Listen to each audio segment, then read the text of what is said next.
अस्सलाम वालेकुम दोस्तों, उम्मीद कयां थो सभु ठीक ठाक हूंदव, ख़ैरियत सां हूंदव। जीअं त तव्हां ॾिसी रहिया आहियो Sindhi tech YouTube channel. Tech YouTube channel इन लाइ आहे त तव्हां सिंधी यूट्यूबर जेके बि आहियो तव्हांजी हेल्प करण लाइ ऐं तव्हांजा जेके बि मसइला यूट्यूब चैनल में अचनि था उन्हनि खे हल करण लाइ। सभ खां पहिरियों त हर कंहिंजे माइंड में इहा ई ख़्यालु हूंदो आहे त व्यूज़ कीअं हासिलु कजनि, या वरी असांजा पुराणा चैनल हलनि था उन्हनि ते व्यूज़ घटि थी विया आहिनि, छाजे करे। सिर्फ़ु इहे ॻाल्हियूं सिखण लाइ ई मां हीउ चैनल खोलियो आहे ऐं तव्हां दोस्तनि खे सही सही ॿुधाइण लाइ। त सभ खां पहिरियों त हलूं था व्यूज़ वारे फंक्शन ते। हाणे त व्यूज़ छो नथा अचनि, या अचनि था वरी हाणे घटि थी विया आहिनि, उहो छाजे करे। सभ खां पहिरियों त इहा ॻाल्हि आहे त तव्हांजो चैनल जेको आहे या उन ते कंहिं कॉपीराइट जो मसइलो आहे, कंहिं बि वीडियो ते या कॉपीराइट स्ट्राइक आयल आहे, उन जे करे बि घणो इशू थींदो आहे त घटिजी वेंदा आहिनि व्यूज़। या वरी हिकु मसइलो ॿियो बि आहे त तव्हांजे चैनल जेको आहे पहिरियों शॉर्ट ते हलियल हुयो, मिसाल तव्हां शॉर्ट वीडियो रखंदा हुयो त व्यूज़ जाम ईंदा हुया। हाणे तव्हां रखो था लॉन्ग वीडियो, मतिलबु 10 मिंट जी, 15 मिंट जी, 20 मिंट जी, इन करे बि तव्हांजा व्यूज़ घटि अची सघनि था। हिकु इहो मसइलो बि आहे। ॿियो मसइलो इहो आहे त तव्हां मिसाल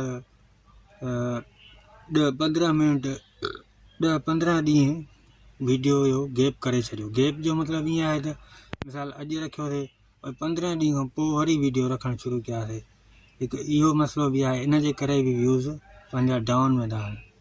तो हाणे वीडियो तव्हां जेकॾहिं तव्हां हे कमु कयो आहे त तव्हां हिन ते लाॻीतो कमु कयो, ठीकु आहे। ऐं जेको कॉपीराइट जी ॻाल्हि थो कयां मां, कॉपीराइट जो ईअं आहे त तव्हां हाणे कॉपीराइट उहो या वीडियो उहो कटे छॾियो, या उन में छा मसइलो आहे तव्हां उहो चेक कयो पंहिंजो, त इनशाला तव्हांजा व्यूज़ अचणु शुरू थी वेंदा वरी नई सही। या वरी तव्हां ॾिसो न, हाणे पंहिंजा थंबनेल खे अहिड़ा ठाहियो ज़बरदस्त हुजनि, HD हुजनि, ऐं उन ते अहिड़ी शइ लिखो जीअं मिसाल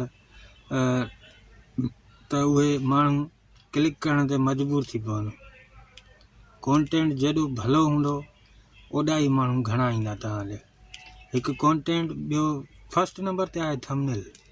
जेकॾहिं थंबनेल ज़बरदस्त हूंदो त हर कोई चवंदो यार हिन जे वीडियो खे ॾिसूं त हिन में छा आहे, कहिड़ी ॻाल्हि आहे। सो ॻाल्हियूं आहिनि इहे। जेकॾहिं तव्हां पंहिंजो ॾिसो था चैनल हाणे ग्रो करे थो त पोइ तव्हांखे उहे ई कॉन्टेंट रखणा पवंदा। जे मिसाल भलो कॉन्टेंट आहे, हिन वक़्तु हले थो पियो, कोई बि आहे, व्लॉग जे हिसाब सां आहे, गाननि जे हिसाब सां आहे, या वरी कंहिं घरेलू को कमकार आहे ओड़े हिसाब सां आहे, त तव्हां उहे ई कॉन्टेंट ठाहियो, ठीकु आहे। जे उन्हनि खां हटी करे ॿिया कॉन्टेंट ठाहींदव न, पोइ तव्हांखे व्यूज़ घटि ई मिलंदा, उहे व्यूज़ न मिलंदा। ऐं तव्हांजे वीडियो ते जेको बि सुठो हिन वक़्तु हली रहियो आहे तव्हांजो, त उन खे ॾिसी करे ओड़ा ई माना उन सां रिलेटेड जेके बि आहिनि न वीडियो, ओड़ा ठाहियो वीडियो, पोइ तव्हांजा व्यूज़ बि ईंदा ऐं तव्हां अॻिते हली कमाए बि सघो था।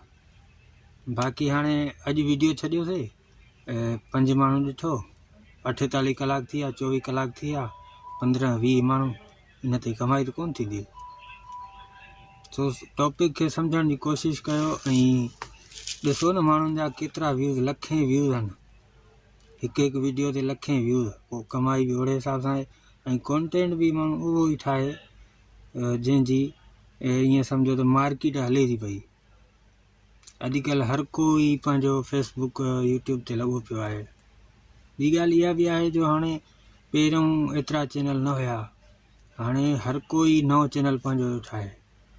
अॻे अधु खां वधीक माण्हू ॾिसंदा हुआ ॿियनि जा चैनल, हाणे हर को पंहिंजो ठाही वेठो आहे। हिकु ॻाल्हि इहा बि आहे त व्यूज़ घटि थी विया आहिनि।